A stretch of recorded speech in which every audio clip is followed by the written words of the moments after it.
Hi అండి, welcome back to my channel. ఈరోజు మనం చాలా హెల్తీ అయిన రాగి సూప్ని అయితే ఎలా చేసుకోవాలో చూపిస్తాను. ముందుగా నేను ఒక చిన్న బౌల్ తీసుకొని 4 స్పూన్ల దాకా రాగి పిండిని అయితే తీసుకున్నాను. అందులో మనం వాటర్ని యాడ్ చేసుకుంటూ కలుపుకోవాలి. కొద్దిగా మనం వాటర్ని అయితే యాడ్ చేసుకోవాలి. ఈ రాగి సూప్ అనేది హెల్త్కి చాలా మంచిదండి. వెయిట్ లాస్ కూడా చాలా ఉపయోగపడుతుంది. డైలీ మార్నింగ్ ఒక గ్లాస్ ఈ రాగి సూప్ని తీసుకుంటే బాగుంటుంది. దీన్ని పక్కన పెట్టుకున్నాక ఒక స్టవ్ వెలిగించేసుకొని ఒక గిన్నె తీసుకొని కొద్దిగా ఆయిల్ వేసుకున్నాను.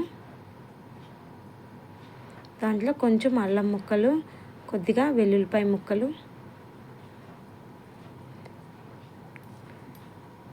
ఒక పచ్చిమిరపకాయని ఇలా కట్ చేసి వేసుకున్నాను. అలాగే కొద్దిగా క్యారెట్,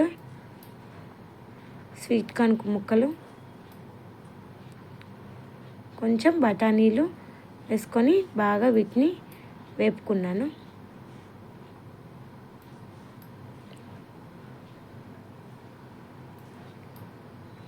ఇప్పుడు అలాగే కొంచెం ఉల్లిపాయను కూడా చిన్న ముక్కలుగా కట్ చేసుకొని వేసుకున్నాను. ఇవన్నీ కొద్దిగా వేపుకున్నాక మనం 3 కప్పుల దాకా నీళ్ళని యాడ్ చేసుకోవాలి.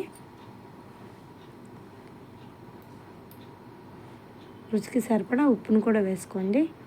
కొద్దిగా వేసుకొని సరిపోతుంది. ఇప్పుడు ఈ నీళ్ళని ఒక 5 నిమిషాలు మనం మరిగించుకున్నాక పక్కన కలిపి పెట్టుకున్నాం కదా రాగి పిండిని, దాన్ని ఇందులో వేసేసి కలిపేసుకోవాలి.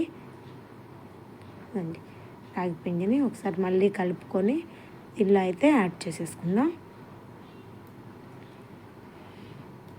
అంతే అండి. ఒక 5 నిమిషాలు కానీ మనం ఉడకబెట్టుకున్నామంటే ఇది ఇలా దగ్గరకు వచ్చేదాకా ఉడకబెట్టేసుకుంటే రాగి సూప్ అయితే మనకి రెడీ అయిపోయిందండి.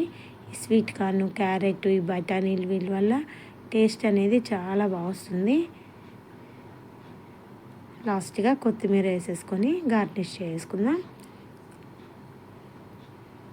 మీరు కూడా ఈ రాగి సూప్ని మీ ఇంట్లో ట్రై చేసి ఎలా వచ్చిందో మాకు కామెంట్లో తెలియచేయండి. Thank you for watching.